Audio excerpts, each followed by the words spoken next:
Good afternoon, everyone. Uh, yeah, I'm Fulajami Akino, and this is our introduction to design class. So, today, the way I'm sure you've checked the resources that I shared initially, where I talked a lot about differences between UI UX and the proper understanding of how um, they shape our design experience. And I'll be using similar approach, but with a little bit of twist because since we are a smaller audience, I would want such that at the end of the program would have worked on a particular project. Um, so yeah, diving into what design is. Um, Most people would think that design is just about making things look pretty, making things putting shapes together and all. But that is vague, and that's not really what design is about. Design is more about you thinking of a problem. There's a problem that exists, and you're trying to solve that problem. And the process of your design is what will provide solution to that problem. For example, um, I want to communicate to my mom that is in Kaduna State, and I'm in Lagos. How do I solve that problem? Now, what did they use to solve that problem? WhatsApp. They designed WhatsApp, they developed WhatsApp. Now I can easily chat to my mom that is miles away. Now I can easily just call my mom that is miles away. Even without airtime, as long as I have access to internet. And even if the internet has low bandwidth, I can use WhatsApp call to call my mom. So now, not my mom, I can also talk to her. And not just only talk. I can now do a call where I see her, I see her environment, she sees her environment. These are problems that existed way back then because looking back 2000 and year 2010, year 2007, 2004, 2005, 2001, 2002. It was through letters people communicate, and it takes like weeks before your letter will get to where it's going. But with the bringing of design, the designers that worked on, I'm using WhatsApp as a case study here, right? They intentionally thought of how to solve this problem using design. So it was not just about how WhatsApp looked. I'm sure if you look at way back when WhatsApp just came out, the way the interface was then and the way the interface is it has improved over the years. And the kind of things WhatsApp can do now compared to when it just started is it has really advanced. The first problem they solved was just communication, that which was the chatting system, sending message instantly, not having to wait 3 weeks and all. So the process of all those things, number one, it made life easier for people. Number two, it solved the problem that people were physically experiencing. And before that can be developed, the design is to convert. When you're building a house, before the house can erect, an architect needs to design the layout. And one thing I always say in tech that we designers, product designers, we are architects. And without an architect, there is no how a building can erect. So without a designer, you can't have a fully functioning app. Yes, you see a lot of companies that say they've started without designer, but at the end of the day, when such company wants to scale, you see them going back to that designer that they ran away from and employing designer and all of those things. That's to tell you how important design is and how you use design to solve problems and how you use design to make life easy for people. Now, design is of two parts. We have the UI, that's the user interface. The user interface about the looks, the feel, the aesthetics, the color, the typography, the layout. Colors in terms of what color different colors mean different things, especially in different environments. For example, we know that color red in some places signify danger. In some places, like Chinese, it implies wealth. You get so when you're designing on a paper, think of the color you're using as your main color, right? Just think of what does this color represent? If you're designing for fintech, for example, what color represents money? And if you're designing for Nigerian audience, the color that represent money to Nigerians are blue and purple and green. Those three colors. Majorly blue and purple most of the time. Meanwhile, if the app you're designing is for a Chinese audience, if you're designing fintech for a Chinese audience, and you're trying to use the color that represents money, you use red because to Chinese people, red brings good luck. Like red means something is safe and all like that. You would not use blue. So colors has its own element of it. Choosing color randomly. Oh, I like color. When you're doing my design, you're intentional about the color you're using. Mind you, when it's line is breaking. oh, sorry, can you guys hear me clearly now?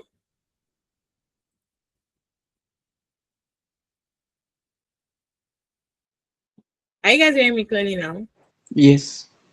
It's better now. Okay. All right then. Sorry. Yeah, where was I? Colors. Yeah. So you don't, it's just like when you're building a house, not just one color using your house. There'll be that many color of wall. Okay, what color you don't support. That's why we have our main primary color.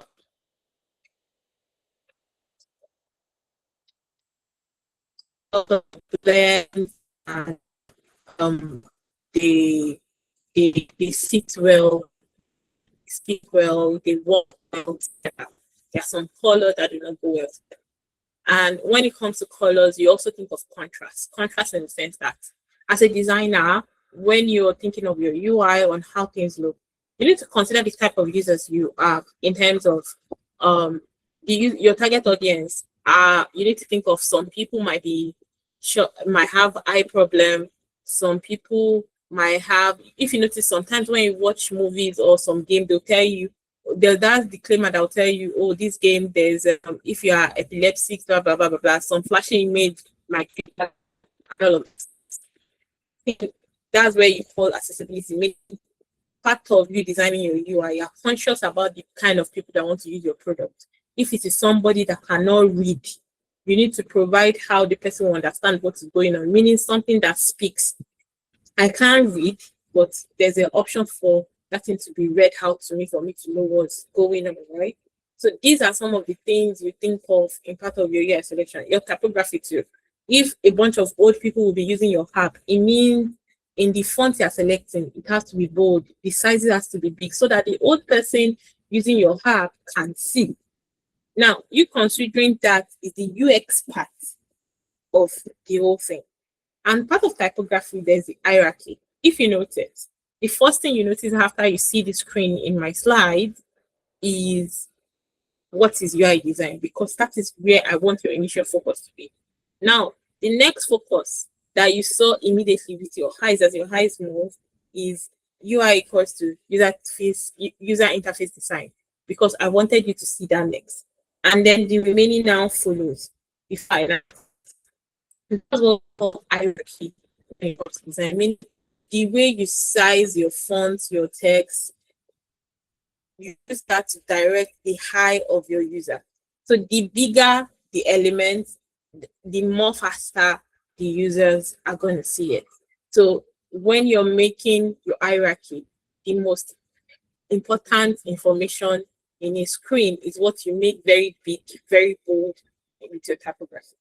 And when I talk about components here, components is something that has to do with the Figma tool, such that across your design, you use buttons a lot.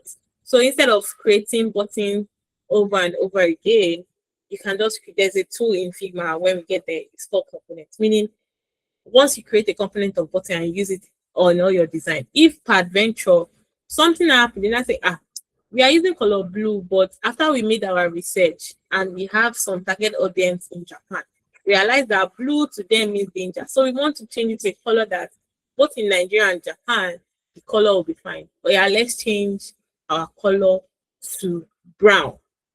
Now, mind you, you've designed probably up to 100 screen. So because you've created components, you just go to your components, change that blue to brown, and that brown will reflect in, even if you've used that button in 1,000 places in your design, it will automatically change at once. So component has to do with, the Figma tool itself. And this helps you when you're making changes in your design. So basically the summary of what I'm talking about when it comes to layout and all, and hierarchy and colors, meaning all of this make up of how your app looks. And how your app look is important to how people will experience your design. Now, going to the experience part where we have UX, which is the user interface. User interface is more about how people interact with your products. And the in UX, right, you're not just thinking of how your products look like. You're also thinking of what journey your users are going to do to finally take that action that they need to take with your product. Meaning from the point of you researching that, okay, yes, this is the problem I am solving. This is the idea I want to do. This is the unique problem I want to solve. Now you now do research that, okay, this is part of the people that have done something similar. However, based on my research, I've seen OPay, I've seen PalmPay, I've seen Piggyvest. However, all of this is the unique part I want to do, even though I'm still doing what exists. This is part of your research process. This is part of your thinking process. Now, UX involves a lot of thinking in the sense that how can we make it easy that the user will open the app and know that, okay, this is where I'll click to send money, and know that this is where I'll click to receive money. Meaning your job as a UX process is to make everything to be as simple as possible, such that you don't need to explain to them what to do. As they are seeing it, they instantly understand that this is what I am supposed to do. For example, if you want to buy products on Jumia, the way they've made it easy that as you enter Jumia, you know where to search for your product. Once you search for products, you know clearly, okay, I am adding to cart. You know clearly that after adding to cart, I can go ahead and pay. And you know that, okay, I can. You see the experience of doing all of these things seamlessly without needing the help of the people that build the app is called having a good user experience. And for every product, you have to have a good user experience. And the user experience involves the research, the user flow, the usability, and the architecture of the product. And when we talk about user flow, like I said, the journey from that is, oh, you log in. From login next, I see my dashboard. From dashboard, I see button to withdraw. From withdraw, I click on withdraw. That process is a flow. It's called a flow, meaning the experience. And depending on, and your job as a designer is for every good UX you want to create, make sure that the users you are working for, producing, doing, solving a problem for, they have to click, the number of clicks they have to do to get to the solution of what they want to do should be reduced. So if one app takes like 12 different steps to fill a form just to apply for apply for scholarship, you as a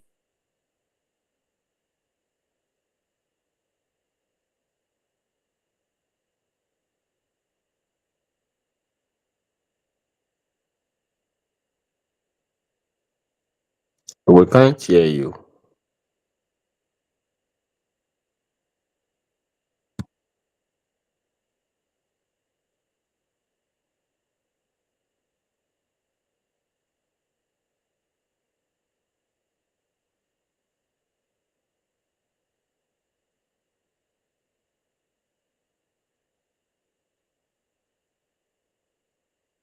Hello, Fola, we can't hear you.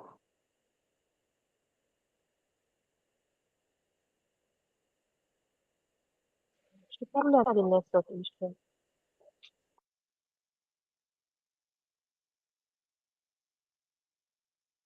I guess she's having a network problem. Okay.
Hello, can you guys hear me? Yes, Yes, we we can hear you can. now. I am so sorry. Nigeria happened, never took my light, and I had to go turn on my gen because my internet is connected to the lights. But I'm back now. I guess we just run the class with the gen. All right. So where did I stop? Let me see my slide.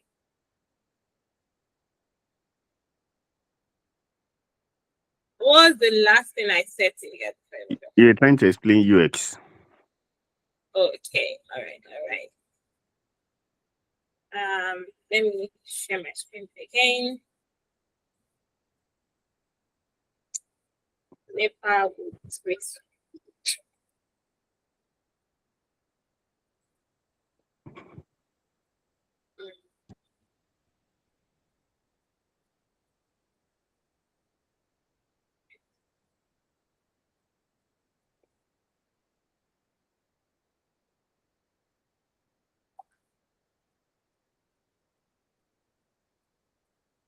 Hey, let me know when you can see my screen.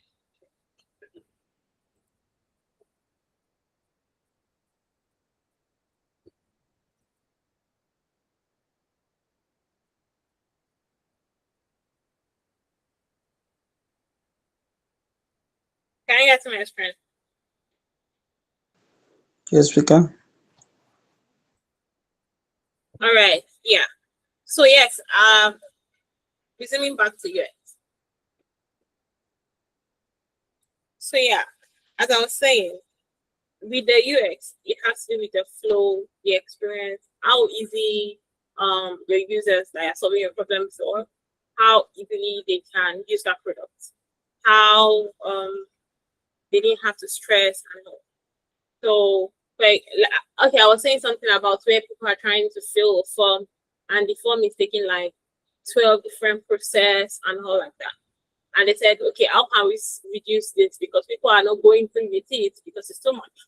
Your job as a designer is to reduce that process as much as possible. A typical example is typically if you want to fill a Google form and the Google form is just so long, the question they're asking you for that thing is long. You might want to give up and not fill the form and just put it, right? So your job as a UX designer is to reduce the number of steps as much as possible for the users. Now, yes, UX. So far, I've been talking about UX, users. Both UX and UI, right? Especially the UX part of things. There's also the part that has to do with businesses, in the sense that at the end of the day, as a designer, you're solving the problem for either a client, a startup, a company, or community, or whatever. In every decision you're still making, in as much as the users are the key point, your job as a UI UX designer is also to understand where and how to balance between those decision of steps that will make things for easy for users, as well as also simplify things for the business, the client, the product owner that owns that product you are designing for. Meaning, if you find out that, oh, just to pay money, just click on pay and instantly it just pays. And users, that's two steps for users, right? However, that type of process implication for a business because you did not ask for transaction pin, because you did not ask for facial ID or their identification, it puts business into risk of fraud as far users can say, oh, random person came to steal my money. You allow the person to steal my money. Now, the business or the product owner is in debt because you did not put prevention that will also benefit the business to to not face issues of fraud or anything like that. But if in your design process you put it such that information you're collecting is beneficiary to the users and the business, such that the business will benefit, they are not spending too much to build the product and all of those things. That's when you've done your job fully as a UI UX designer when working on projects. Now, when you now look for a lot of people talk about how, oh, one is important, UI is important than UX, UX is important than UI. They are different, but at the same time, they work together. We know that UI focuses on the look and feel, while UX focuses on how things actually work, how the functionality of things and all like that. Now, you can have a beautiful app that's with a good with a good UI. Now the app is so fine, like some of those designs you see on Dribble and all, but the UX is terrible. Meaning, even though it's fine, it's very complicated. I don't know which button I'm supposed to click at any point because those buttons are not properly labeled. The little decision you make in your design, such as labeling an icon. For example, if you see this illustration here, you can see that the nav bar, you can see pitch, you can see more, you can see track. The icon is fine. But what made it further beautiful is because a label is under that icon. Hence why you are able to know that, oh, this icon represents track. This icon represents pitch. Because in the UX part, I have thought of putting the name. So that's how the UX and UI merge together. Now, you can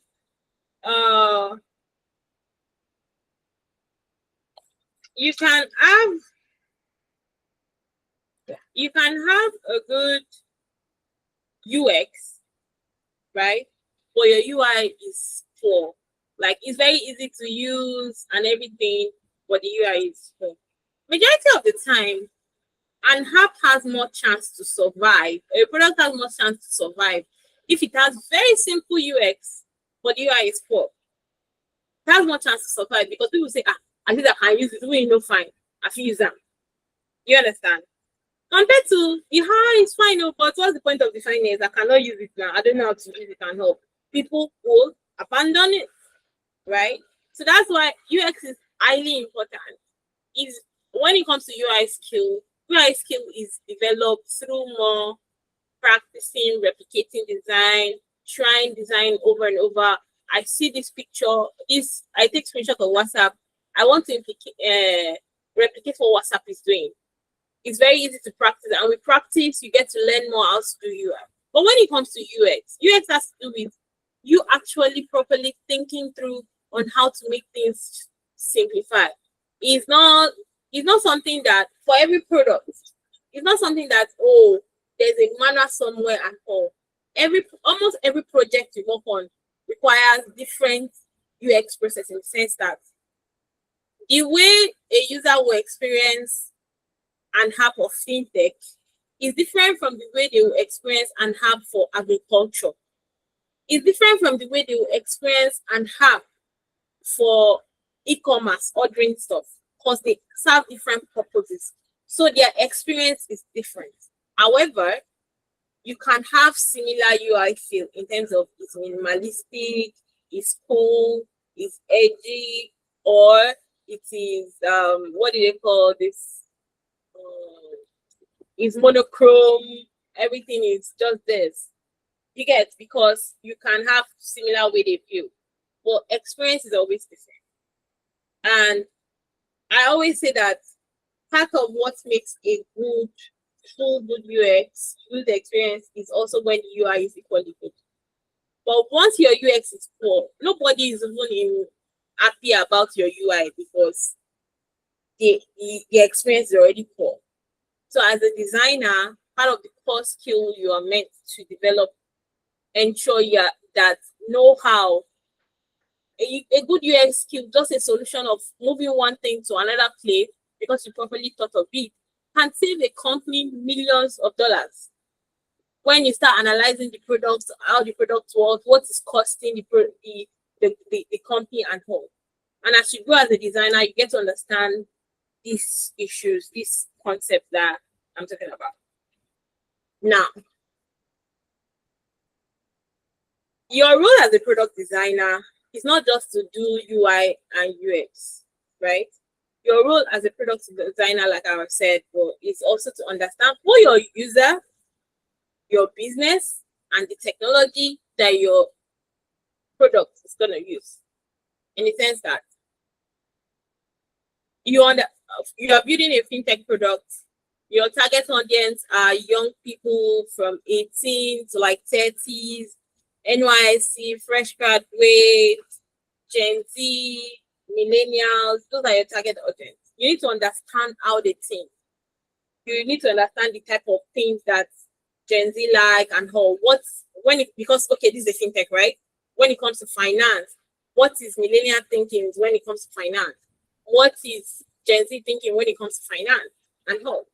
Now, you're building a fintech product where you want your users to be able to save money, invest money, know how to do for proper financial management with the app, right?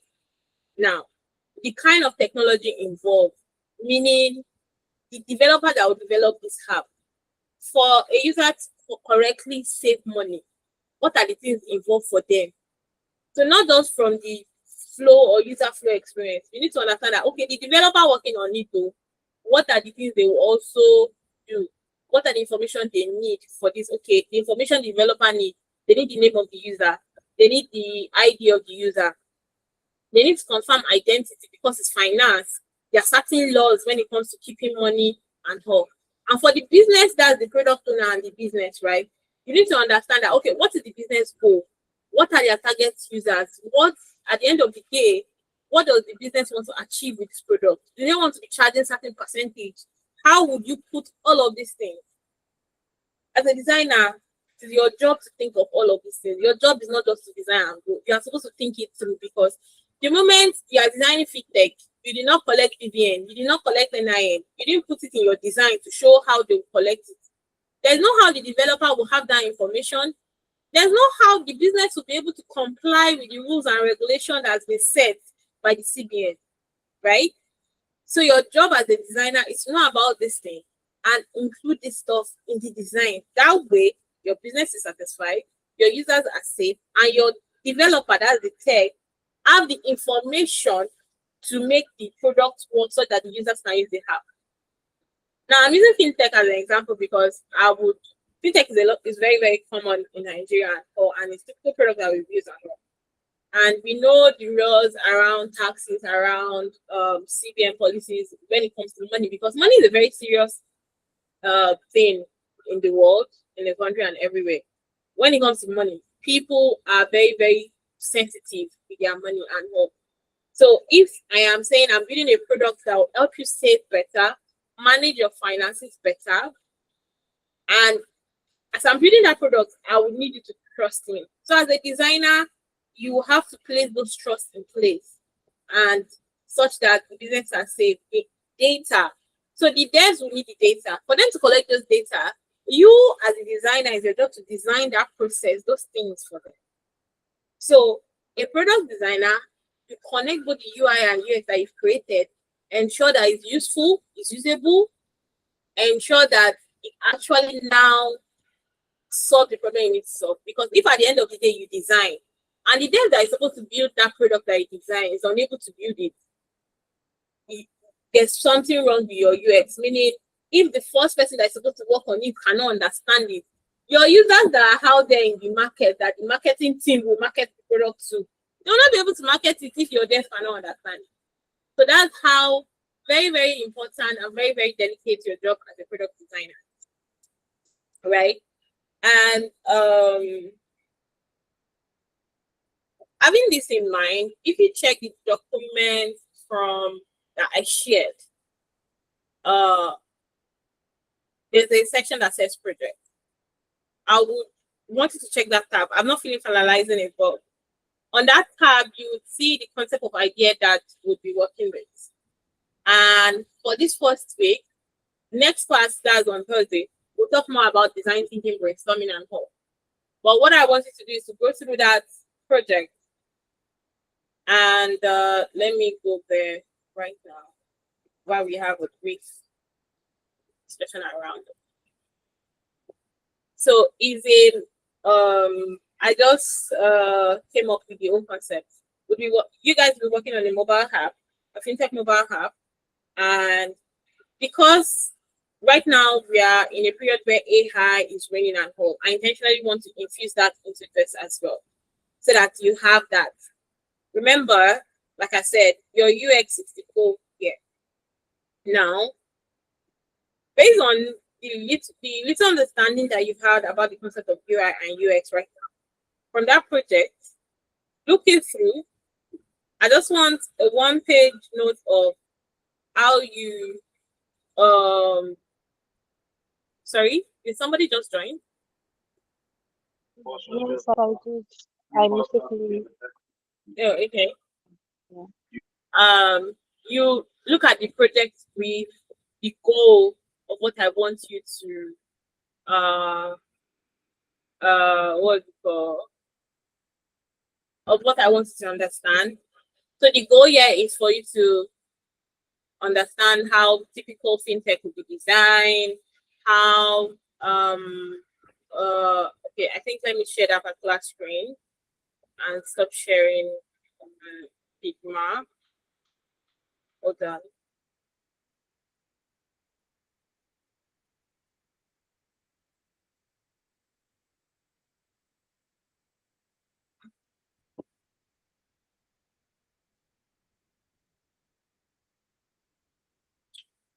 Okay, so you can see project tab, you see the overview. Your job is to go through this, understand what was written down, what are written there, questions you have based on that project brief, note it down. And also that's in a Google Doc. You have to note down questions you have based on this project brief.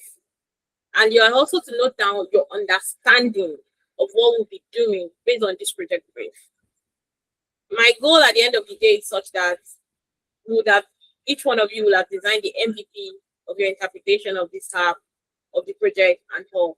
That way, you would through the class process, you'll be able to understand the in-depth of UX and the UI concepts. So it's not just we are not just doing theory. You're as you're doing the theory, you're practicalizing that theory. Have it in mind that right now I am the product owner, I am the business, and you guys are the designers. And have it in mind that you as the designers, you have to learn or find a way to balance how to satisfy the target audience that I've written and how to also satisfy me. Right? Because that is your job as a UI UX designer. Now, because like I said, we're in AI period, where AI is what is trending and whole. And the earlier you familiarize yourself with AI, the better. So for tomorrow's class, when you're talking about brainstorming, we would do a brainstorming session with design thinking and everything, and also how you practically infuse AI into your design process. Because I've come to learn that the earlier you learn about it as you learn as a beginner, the better you're getting used to it and knowing how to do it properly and all like that. So so that's that for today's class. And this is the time where you guys ask me questions that you have. And yeah, I think in the beginning of the class, somebody raised that they have questions they want to ask. So yeah, kindly proceed and ask your questions right now.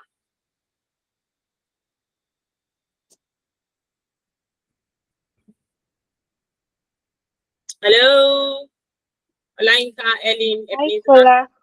Can you hear Hi, me? Ellen. Okay, so I have a question here. Okay. When I don't know, maybe it's when you started or when I joined, they said something about UX process and designing for the user. That yes, designing for the user. So you have to know the specific need of the user. For example, you made an example saying, for example, if you're designing an app that would majorly focus on the elderly people, you have to have increased funds and all of that. So my question is, how do you balance meeting the needs of the user with common design principles? For example, mobile screens sometimes should at least the font should not exceed so and so. If you're using this software, it shouldn't exceed so and so. How do you Mhm. balance that? All right. So when it comes to UI principles and certain actual reality solutions, one thing you need to have at the back of your mind that all these rules, all this principle was created by somebody. It was not as if, oh, this is how God said we should do it.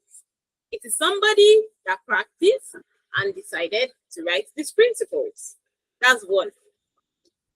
Another thing is, part of that edginess as a designer is you should be able to know when to break certain principle.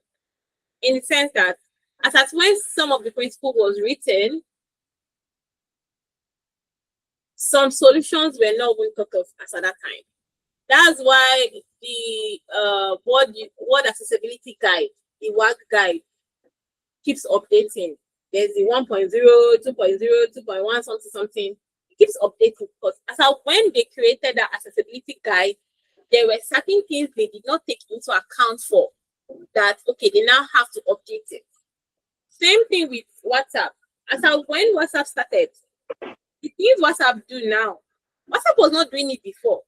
They have to update till what they are now having now. And there are still something that they can't do that they will still update in the future. So when it comes to these principles, the principles was set based on average normal users majority of the time. But when you find yourself that you are designing for special needs, you are designing, in this case, elderly person. Now, you know, an elderly person, normally they will have eyesight problem. An elderly person might have a hearing problem. An elderly person, probably their hand is shaking, they cannot use their phone very well. They cannot type on their phone very well. Hence why probably when you're designing an app for an elderly person, aside it having big and bold fonts so that they can easily read, right? You still use, there's a way that, okay, yes, max, you cannot go beyond 32 and whole. There'll be a size that you won't go beyond because it's mobile app, right?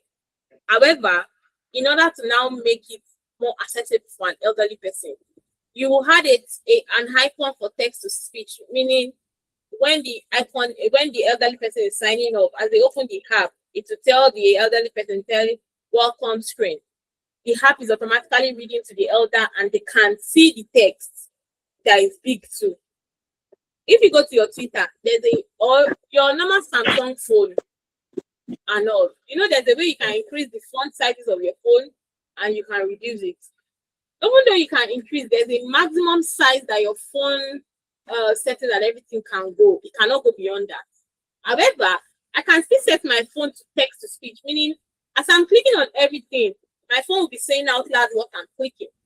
That is accessibility, meaning an old person can use that phone because it will read out loud. If I click on time, it will read out loud. The time is 2:55. So if I'm that elderly person that even though I can still not see, there's a text to speech speaking to me. Now, mind you, because we know that it's not everybody that will understand English, I add additional accessibility. That is a good UX such that I put it that there are multiple languages to select for. So if you speak Chinese, it will speak to you in Chinese. If you speak Russia, it will speak to you in Russia. It will be reading everything in your app in Russia. You understand? These little decisions are part of what you call a good UX. In your phone, go to the part that says accessibility. You see some settings that are there that you're like, oh, I didn't know. A simple app like Twitter, go to Twitter and look at the accessibility feature of Twitter. If I discover that if I'm colorblind and there's a way I want my color stuff to be on my Twitter, there's that feature for me to turn it that way. These little decisions are part of what gives the good experience I'm talking about. So if, for example, you are designing fintech for an elderly grandma that in the village you say, please let me send money to this. Grandma doesn't know anything about savings. Grandma only to send money to me. I receive money, they pay me money, I want to pay something. So you know that if the app is strictly for grannies, the only thing is they should boldly see their balance. There should be a big button that says receive money. There should be a big button that says send money. And you don't need any other information more than that. Yes, there will be a page where they can see all the money they send. I saw that my son Tunde sent me money. It's easy for them to see those things, right? Such that nobody can come and cheat them and all like that because it's only there for them. And there's not too much distraction on the app. It's just the basic thing that they need to do that is there. That's it, right? So that is what is called. I mean, you see how as I'm talking about it, I'm thinking about different things that an elderly person might need help with that will enable them use a typical fintech app very well. That's the same way you think of things as a designer. I hope that answers your question, Ellen. Yes, it does. Thank you. All right. Olanika, you mentioned you have a couple of questions. Are you there? I don't really have question, but concerning the assignments, you said we are submitting before Friday. Are we submitting the assignment on WhatsApp group or? Oh, I will drop a Google form where you guys will submit. And the purpose of the assignment is that same throughout the project, is the same project you're working on. However, because it takes process. So the first step is list of things that you understand, list things, questions that you are finding difficult to understand. And then Okay. by the time we come on Monday, by that Friday, before you list on submit on Friday, because by Thursday we would have done about brainstorming and all. So you might have from the classroom brainstorming section, design thinking, and all of those things, you'll have gotten more insight. So on Monday, we'll now do, Friday we'll do Q&A session and all like that. And Monday we'll revise. And I want to such that at the end of the day, you guys will start designing it. I will guide you guys, so it's very in-depth. So by the time you're done, you'll be able to go on and start saying you're practicing more on your UI and UX skill and all. That's my goal for this. Okay. Ebenezer, are you with us? I haven't heard you say anything throughout this class. I am 100% with you. All right, cool. So do you have any questions based on the class so far? Okay. First of all, I'll say thank you so much for the lecture so far. You have done a great job. God bless you. You're welcome. This question is a bit personal. Forget it. Don't mind me. I just want to know certain things about you. What actually gives you the inspiration? What gives you inspiration for the purple color? And also, what inspiration do you get by using it? I can see a lot of purple. Okay, so how did this purple thing start? Okay, yeah. So over the years, I think way back sometime 2023, my friends who are also designers, I think one of them in particular noticed that there's always something purple with me. And I myself did not notice. It was not something that just happened subconsciously. And somehow, funny enough, as at then, it's not as if I design apps and use purple. I don't do that. But it's just that when we meet in person, there's one or two things that is purple about me, which is just, it was never intentional as at that time. It just happened naturally, right? And then he started calling me purple queen, purple queen, purple queen. I sort of adapted it into my designing. So on Twitter, you find me purple queen. In design community, a lot of people know me like as purple queen and all like that. And since it became a name that I decided to adopt, so I became more intentional about the branding. If I go to tech events, no matter the color of what I'm wearing, something purple will be with me. Either my phone pouch or a bracelet I'm wearing or a scarf I'm tying or the sneakers I'm wearing. There'll be something that will be purple when you see me. That's always been my mantra. So I have intentionally cultivated that color into my brand such that friends, family, when they see purple, especially the lilac, this light version of purple, they'll be like, no, this is flower like this. They instantly I come to their mind. So I've intentionally built my brand around that color purple. And for me, over time, I realized I find purple comforting. It has a relaxing tone to me. And I love the aesthetic it gives. That's part of the reason I realized why I like purple. And when I look at my house now, I have a couple of things that are purple. And somehow, majority of it's only very few things that I intentionally bought that was purple. A lot of other things just happened For example, I went to a thrift market trying to buy fine cottons. By the time I found the cotton with a good pattern, somehow the pattern had purple. Like that.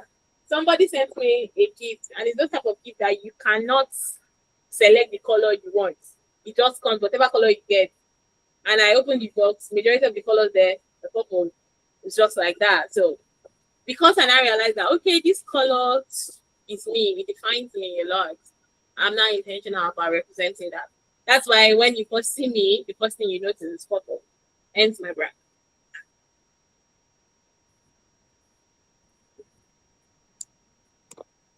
That is an amazing story. Inspiring and exciting. Will I say you are born purple? What do you say? I say, will I say you are born purple? Yeah, purple aura, when you look at the meaning of the color purple, it has a lot of good meaning and aura about it. So I guess it's just something that suits me better. Okay. But yeah. So any question regarding the actual Now for the lecture you've done, the slide, I'm unable to access it. I don't know why. that's weird. The rest of you, are you able to access the slide? Yes. So maybe it's your internet. Ellen, are you able to access it? Okay, so I think it's from your end. I don't Maybe think it's my internet. Oh, okay. Let me try and figure it out. But I don't think it's my internet. I am able to access it, and which is what I'm presenting now, and they can also access it. I don't know. When I open, I'm seeing week 1, but it's not opening. Don't know. Wait. Oh, do you mean what's it called? Google Doc? Both Yeah, the that's group. what is true. Huh? I think someone is talking behind.